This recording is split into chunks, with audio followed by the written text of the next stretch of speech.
Assalamualaikum warahmatullahi wabarakatuh. Perkenalkan, nama saya Aldi Alfianor dengan NIM 2012110168 dari kelas HKI 2C.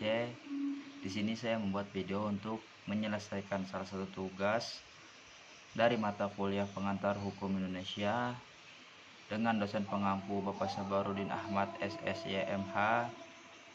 Materi yang pertama ialah pengelompokan hukum. Sumber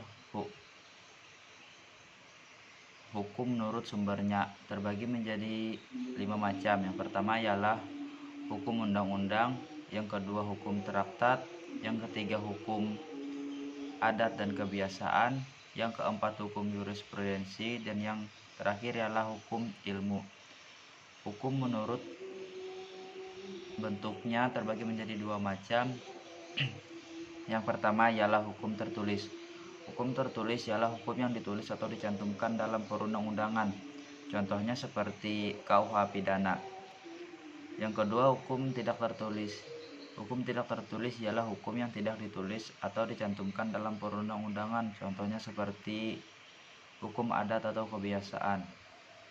Terus, hukum menurut tempat berlakunya.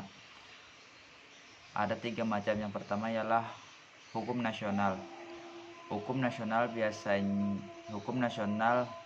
secara garis besar adalah hukum yang hanya berlaku dalam wilayah negara tertentu. Terus hukum internasional adalah hukum yang berlaku di berbagai wilayah negara. Yang ketiga ialah hukum asing. Hukum asing adalah hukum yang dibuat oleh suatu negara terhadap negara lain. Selanjutnya ialah materi yang kedua yang membahas tentang teori perundang-undangan. Teori perundang-undangan membahas tentang jenis hierarki dan perundang-undangan.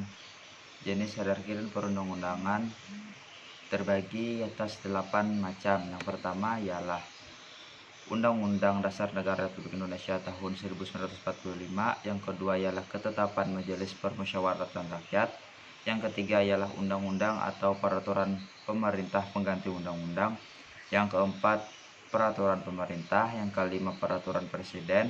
Yang keenam, peraturan daerah provinsi. Dan yang terakhir ialah peraturan daerah atau kota. Kenapa disebut hierarki? Karena peraturan yang lebih rendah tidak boleh bertentangan dengan peraturan yang lebih tinggi. Misalnya, contohnya seperti peraturan daerah tidak boleh bertentangan dengan peraturan pemerintah. Materi yang ketiga ialah hukum Islam dalam tatanan hukum Indonesia. Ruang lingkup hukum Islam. Hukum perdata meliputi 3 macam. Yang pertama ialah munakahat. Munakahat membahas tentang semua yang terkait tentang perkawinan dan perceraian. Wiratsat membahas tentang pembagian harta, ahli waris, dan sebagainya. Yang ketiga, muamalah. Muamalah membahas tentang kebendaan dan hak-hak benda. Terus hukum publik. Hukum publik meliputi 3 macam juga. Yang pertama ialah jinayah. Jinayah ialah aturan-aturan mengenai perbuatan yang diancam dengan hukuman. Terus al-ahkam al-sultaniyah ialah yang membahas tentang kepala negara atau pemerintah, hak pemerintah pusat dan daerah. Terus syiar ialah urusan perang dan damai, tata hubungan dengan pemeluk agama lain dan negara lain. Terus sumber-sumber hukum Islam meliputi 2 macam, yaitu diambil dari Al-Quran dan As-Sunnah.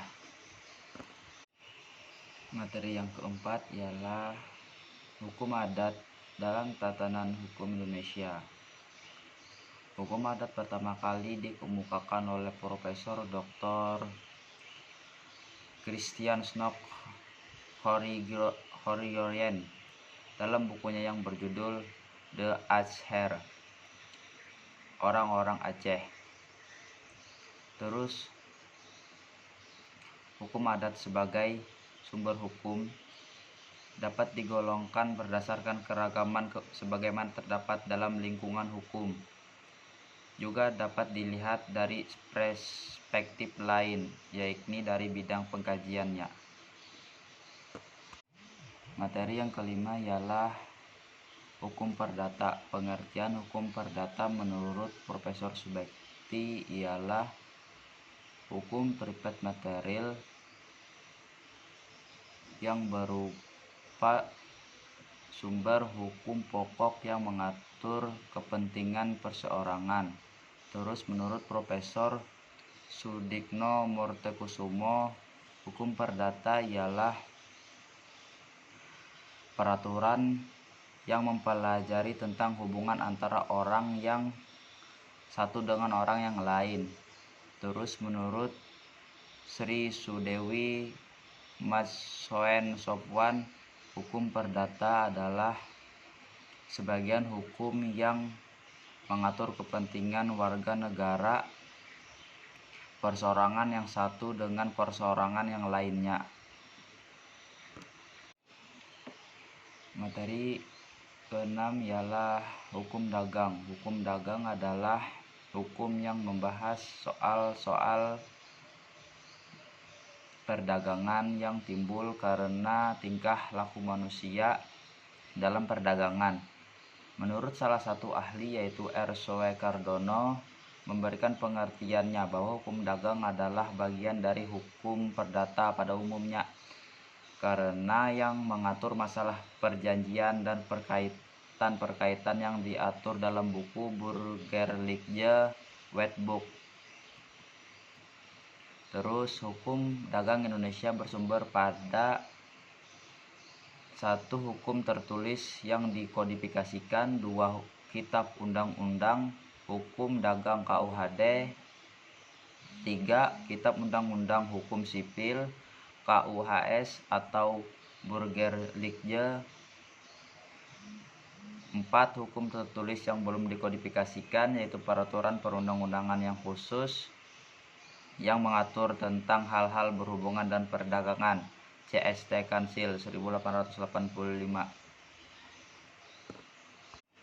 Materi yang terakhir ialah materi yang ketujuh, hukum pidana.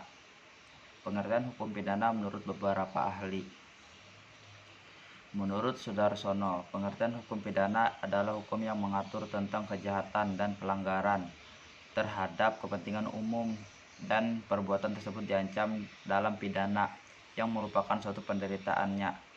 Sedangkan menurut WPJ Pompe, pengertian hukum pidana ialah keseluruhan dari peraturan-peraturan sedikit, banyaknya bersifat umum, yang abstrak dari keadaan-keadaan yang bersifat konkret. Sedangkan menurut Virgino Frodjodikor, pengertian hukum pidana merupakan peraturan hukum mengenai pidana. Kata pidana diartikan sebagai dipidanakan oleh instansi tertentu yang berkuasa. Sedangkan pengertian hukum pidana menurut Moel Janto yaitu bagian daripada keseluruhan hukum yang berlaku dalam suatu negara di mana dasar-dasar dan aturan-aturannya